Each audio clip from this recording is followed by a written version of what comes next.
Hello and welcome back to Editorial, the podcast where we talk about everything we've got wrong in the previous fortnight. As always, I'm joined by Zach Michaelis, TLDR's editor-in-chief. Hello, hello, hello. It's actually been 3 weeks, and it's not our fault, so I shall not be apologising for it. Last week, we had a bonus episode of Starmageddon, which knocked us back on our schedule. We'll be going back to alternating from now on.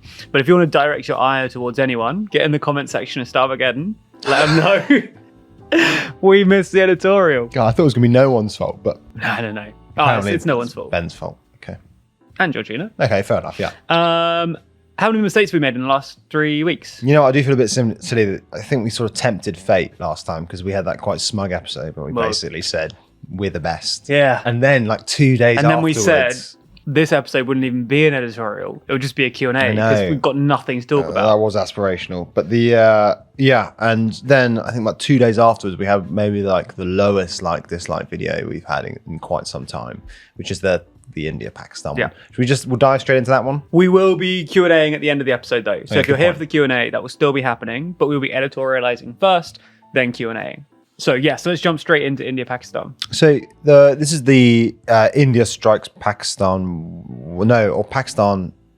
It was the one about the original terror attack that happened in Kashmir, and that had a like-dislike ratio of about 80%, which is unprecedented for us. There was an outright error in that we're talking about the Indian Defence Minister, and the person shown on screen is not the Indian Defence Minister. I can only apologise for that. But the main source of controversy was the use of the word gunmen to refer to the gunmen/terrorists who carried out the attack, which lots of commenters thought was sort of like insufficient, and instead suggested we should have used the words terrorists. Honestly, maybe I'm just not sensitive to how much of a distinction there is. I think either word would have worked. I think terrorist is probably more accurate. It's probably just slightly better, but to my mind, there's a lot of overlap. I don't know how do you feel about this? I mean, gunmen can be terrorists, and terrorists can be gunmen. Yeah, I do feel like there is a distinction, right? Like terrorist does feel, but it's not. To my mind, it's not an outright error, which is what's interesting. Sure. Right? I think there is a distinction. Again, I would like to basically stress that I agree. Of the two words, I think terrorist is a better word for the perpetrators of that attack. I suppose it's not wrong, but it does suggest that we're trying to downplay it. Maybe if you can see why someone would assume that not using the word terrorist is calculated in the way that we might avoid using far right or words that we avoid for political reasons. You can see that. Someone might assume. Yeah, I think you're right. Actually, that's probably it. I think it's probably that perhaps in different political contexts and environments, that whether or not you use the words terrorist is a more loaded context. Yeah, the more loaded choice. For what it's worth, I think this speaks to just our sort of it's not as big a deal. I don't think in UK political discourse, for instance, whether or not a group is designated as terrorist, whether or not you describe something as terrorism or not. Yeah. And I think that just is a reflection of our ignorance in that respect, or provincialism at least. And it was not at all calculated if that was the implication. But again, I would apologise for that. Sorry about that. And I would agree with the sentiment that terrorist is perhaps a better term than gunman. Although again, it was not technically wrong. Yeah, it's not technically wrong. It wasn't some conspiracy on our part. It wasn't that we were trying to be pro-Pakistan. Pro-gunman. Yeah, pro-gunman. We are not pro-gunman. Hot take. But, whoa. Yeah. Then the other one, Australia election that had about 95% Australia election results explained. One of this there was an outright error. We said there was 151 seats. There were actually 150. It was 151 at the last election. The boundaries have been redrawn. Sorry about that. And then there were two sort of more vibes-based objections. I mean, the first is that people and this is a smaller one, but some people were saying, we claim at that point that mandatory voting, or suggest that mandatory voting might help smaller, more radical extremist parties in basically multi-member districts, which is how they elect the Senate, because I think the basic claim there, right, is that would-be non-voters, their second and third preference choices are more unorthodox than those of would-be voters. That makes sense? Yeah. I still think that's sort of plausible. I couldn't find any academic work to support that intuition, but I accept if you don't agree with that. Yeah. Do you see what I mean? Yeah. But then more generally, there were quite a lot of people saying that we sort of understated the magnitude of Albanese's victory and we focused too much on the Conservative shortcomings. Maybe, although I do still, I mean, I think actually if you look at the sort of first preference primary vote, the fact that is still up a little bit for Labour, but it's not high by historical standards. And I think that does suggest that the driving force in the sort of victory in terms of seats was basically the unpopularity of Dutton and the Conservatives. Yeah. So any other mistakes on Global? This video did not fall below the like-dislike ratio, but I made a very silly error. It was a bit of a typo and it sort of just fell through. On the Trump tariff U-turn video, we say that he was inaugurated on January 2nd when, of course, we meant the January 20th. Yes. Classic. Just missed the zero. Yeah, exactly. That's all on Global. There were no errors on EU that I could see in the period. And then on UK, there were a couple. Okay. So on the UK pubs crisis video, there's a graphical error, animation error. Basically, it should say 2025 and it says 2013 for some reason.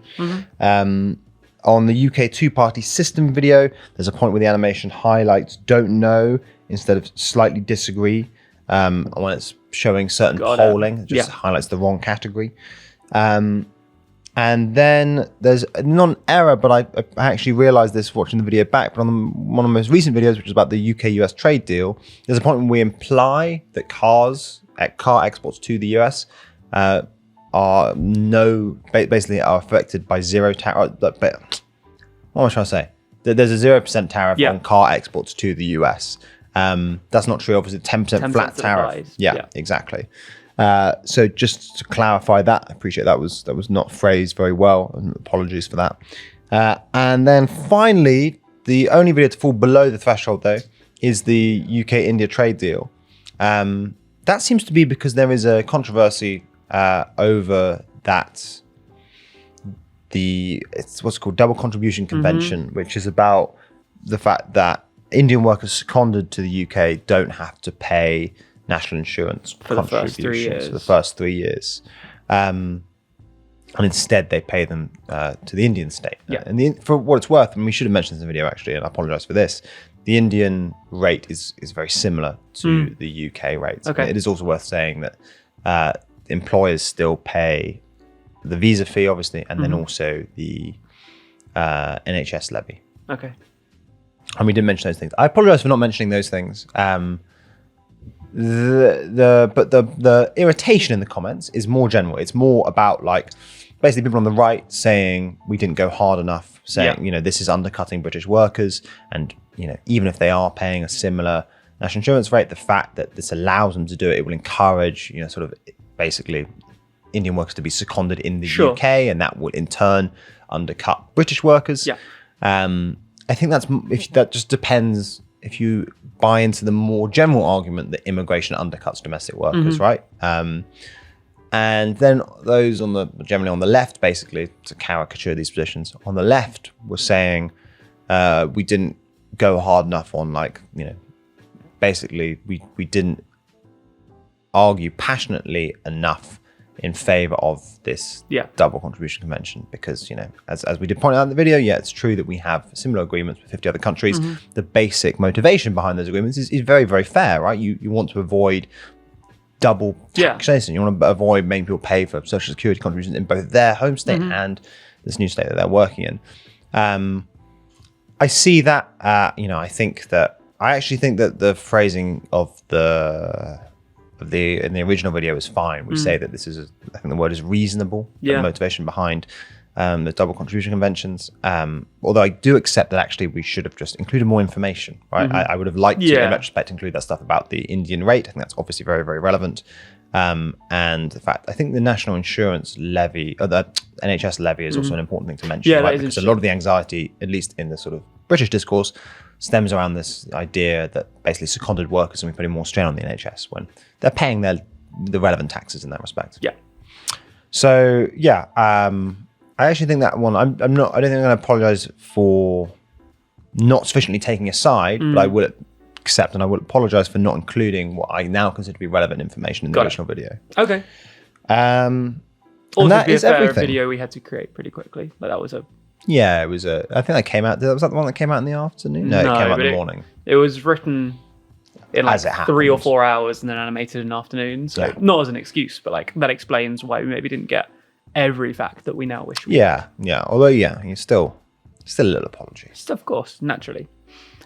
Anything else, or is that all? That is editorial stuff. I mean, I guess one thing you just sort of reminded me we could talk about, and that actually be interested to get the audience feedback on, is we did release a little 5 p.m. video.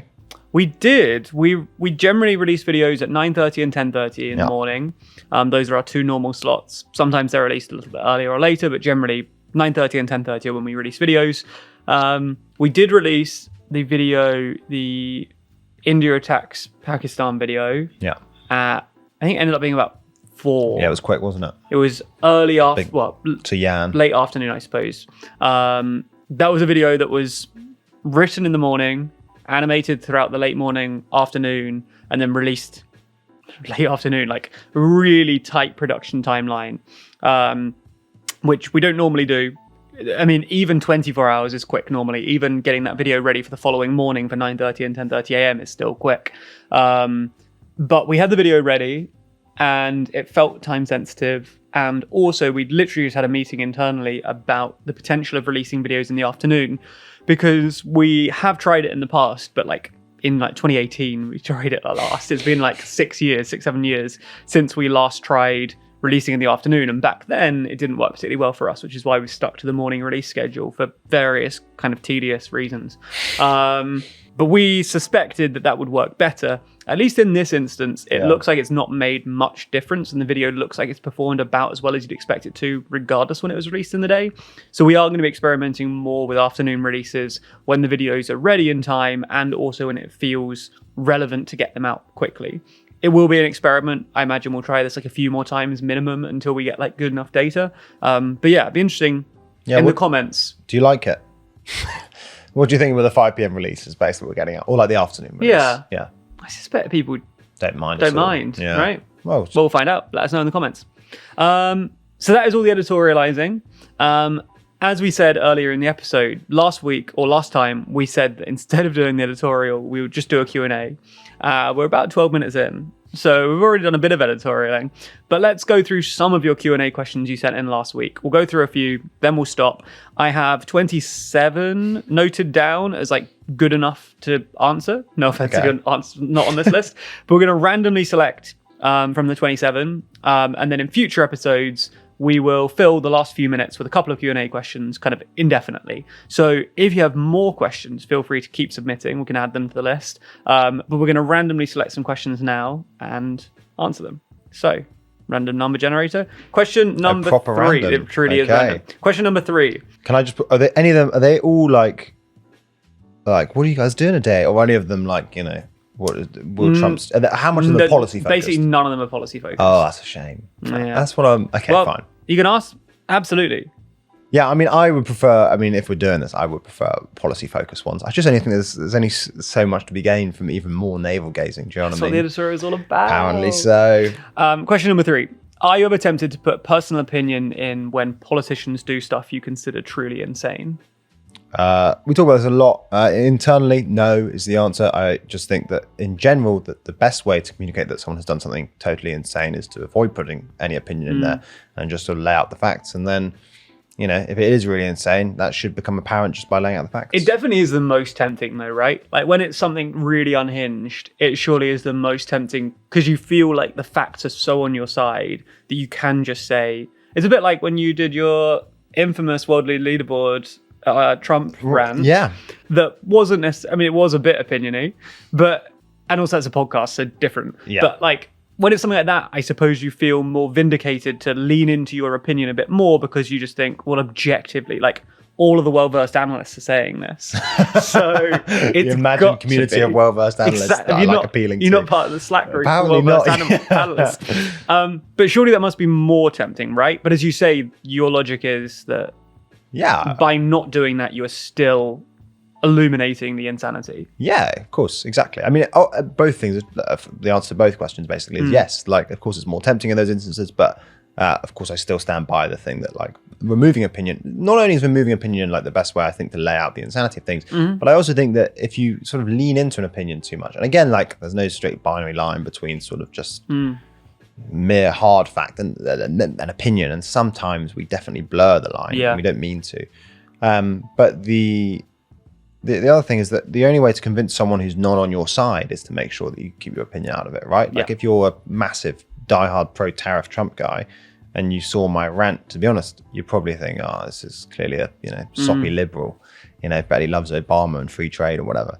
And I would always hope that our video, in being like a little bit more analytical, more neutral, would be the thing where you'd actually listen to it and be like, oh, okay, some of these points have changed my mind. Like, I think that's the thing that I think people always forget that when they're doing like media and opinion stuff, right? In that, like, even if you're right in some sense, sort of coming across as too opinionated just will automatically invalidate your take to the other half, right, of the argument, who will just think, oh, you're a partisan. Yeah.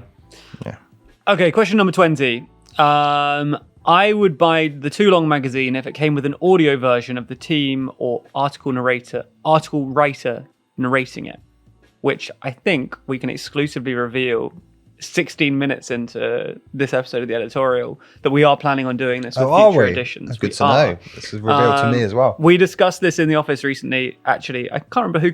I think maybe it was my idea. Maybe I read someone asking for it, but I certainly pushed it in the office because I made the case that I am subscribed to The Economist, good magazine. Not as good as Too Long, obviously, but like it's pretty good. That's like, all right. It's worth having around the house, but like you don't put it on your shelf and collect it like Too Long.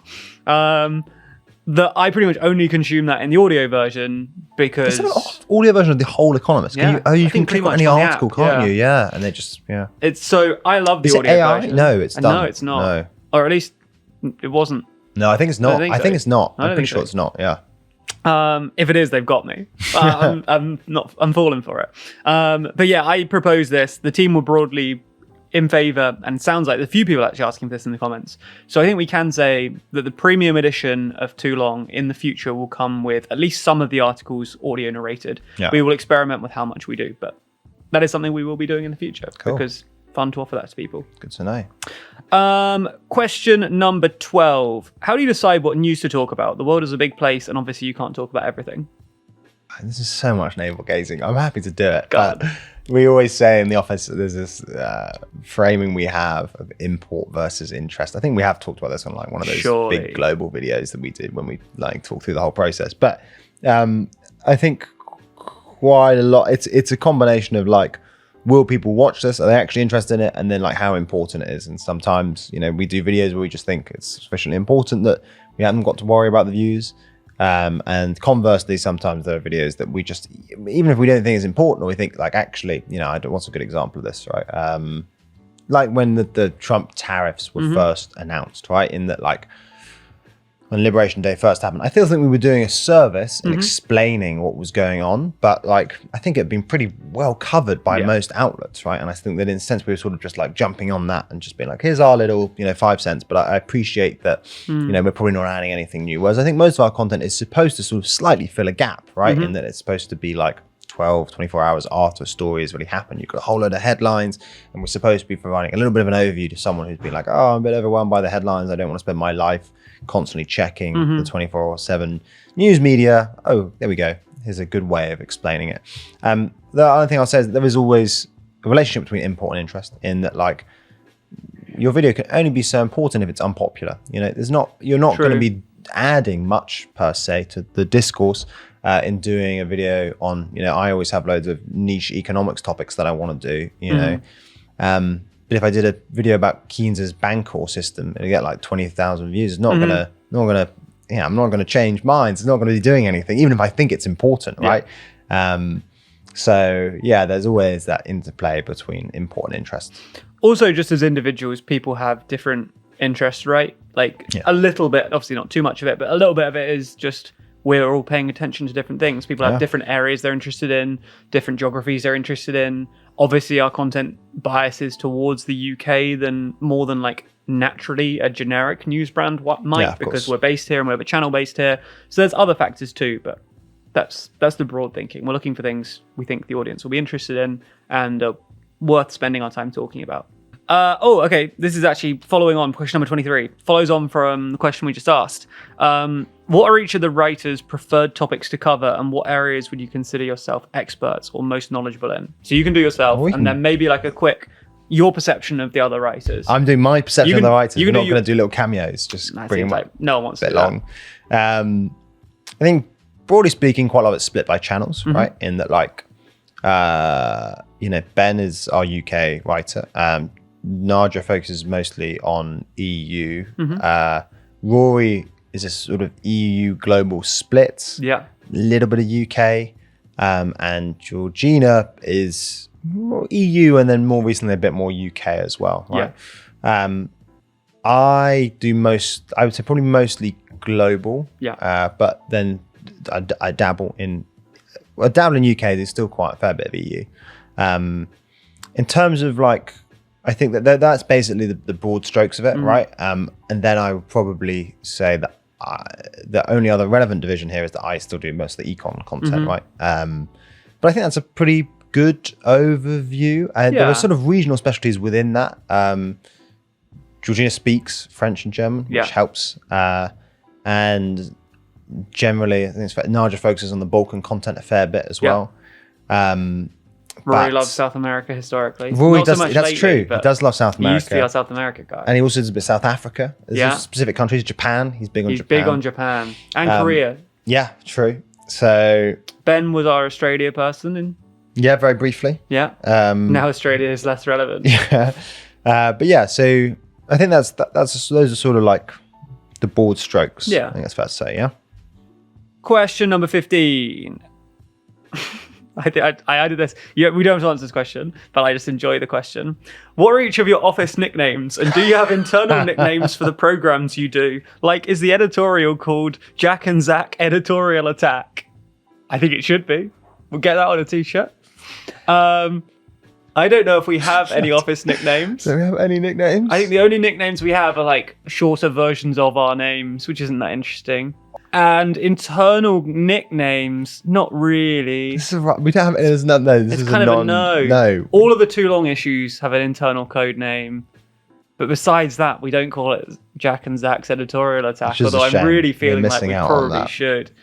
Can someone rework the branding really for next week?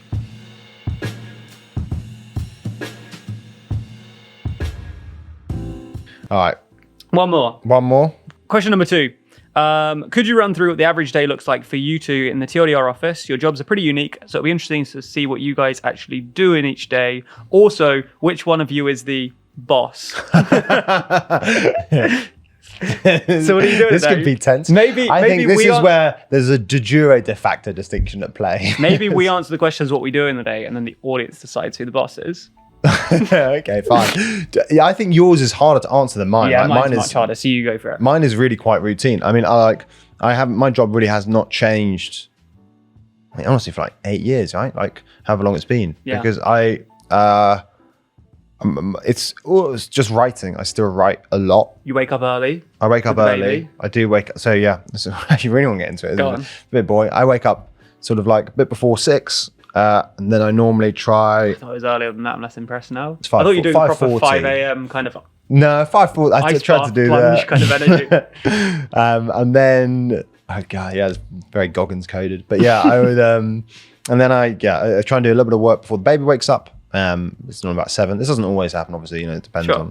And baby wakes up at 7. We normally have a little bit of breakfast together. Lovely. Yeah, till about sort of 8:30, and then I do some more writing basically, and then that's my like morning routine, writing. I guess it's just endless writing, and then throughout the day you will then tend towards other tasks too, so podcasts and things, ideating and working with the other writers and editing other writers' things presumably happens more like in regular work normally hours. Try and edit in the very early hours of the morning. I think that's when editing is like, other writers will send scripts over at sort of end of the day normally, because they normally finish writing at sort of 3, 4, whatever it is. And then I'll wake up in the morning, I'll do the editing then, which is, I can appreciate, maybe a bit frustrating time-wise for other people, because who likes receiving their edits at 6:30? But yeah, then, there's the editing to be done as well. And then a lot of we call it ideating, which is just sort of like talking through ideas, and I sign off on those as well. Internal meetings, one-on-ones? Yeah, I mean, all that kind of stuff a little bit. Well, I think the main thing though is that like the job, I think it's in lots of ways quite lucky, and I have tried to keep it like this, right? And never give out my email to anyone, and try and minimize meetings and that sort of shenanigans, which means that I do just get to just spend most of the day either thinking about topics to write about, reading about topics, or writing. Yeah. And I think that's I think I think that's the main difference, right? If you're asking like what's the difference between that and a normal job, I think that things you realize is that like so much of a normal job ends up being meetings and like bureaucracy and fiddling around, and this job is not that. It's just lots of reading, lots of writing, which is great. I like it like that. Yeah, because it means that I get to hang out with the baby a lot as well. Great for the baby. Should get the babe on the podcast. We should. Let's hear her perspective on it. Maybe she's not so keen. Maybe she wishes you were here more. She watches, we pre-watch videos to check for errors. And that's our routine in the morning is that I'll put the breakfast in for her. And then if I've got a video to pre-watch, she'll pre-watch it with me. It'll be a big day when she spots her first error. Yeah, I hope she's furious. That's not the Indian Defence Minister. I'm so sorry. My average day doesn't really exist. It's kind of all over the place. Can't. Some key things I do though, obviously podcasts and hosting content, kind of the on-screen stuff you see. I animate some of the videos still, not a huge number, but certainly recently it's gone up, and it's probably 1 or 2 videos a week I'm animating, especially at the moment because we're coming into holiday season, bank holidays, all those kinds of things. Like I'm not an animator, but like when necessary and often when last minute of like we need something done overnight and we just say, well, we'll just do it. So weird, annoying animation sometimes. Yeah. A whole bunch of Too Long stuff. So I do basically all of the graphic design for Too Long. Jan then works with me on all the typesetting and page design stuff, but like all the graphics I normally do. I still do all the thumbnails, which I hate and I shouldn't be doing anymore. That's crazy. And I'm desperate to get rid of to someone else, but like that takes up a surprising amount of time. There's a bunch of admin, like finance stuff, accountants, legal, that kind of stuff, dealing with Nebula, email, all that kind of junk, which I don't want to be doing. My email. Yeah, no one has it. Yeah. Someone has to look at the emails. That's true. Meetings, obviously, and also travel stuff. Like if you look at, I'm looking at my time tracker. Yeah, you're abroad a lot. And the thing, when you have a month where I'm massively over my like paid hours, it's because it's a month when I was away. Yeah. Like November last year, I was 85 hours over my like paid hours, which is like 2 additional weeks. And that's because in that month I was at COP and in South Korea. And it's like when you got things like that, it's like, well, there's a lot of traveling stuff. And I used to accompany you to more of those, but then the baby sort of happened. The baby got in the way. And that was sort of it. We also haven't been to that many recently. No. But I also don't think, and I also think Rory's taking your spot. Yeah, other people have taken that on. Again, I think it's me paring it down to just keep writing. Yeah. And hanging out with the baby. So I'm doing all kinds of stuff. Yeah, it's very hard for you to answer that question. Yeah, it's not. And also when people are like just day to day, like people you meet and you're talking about what you do, but for what it's worth, I don't have a good answer. Yeah, for what it's worth, that's why I think that is the relevant distinction for my job, right? And that like I think my job is weird because your job is in some ways, you run a business basically, and that's what running a business involves. There's a lot of you're spinning a lot of plates, and I've decided to spin one very big plate, and that's good because it's an important plate. Very efficient. It's a very good plate. Yeah, it's a good system we have. But yeah, who's the boss?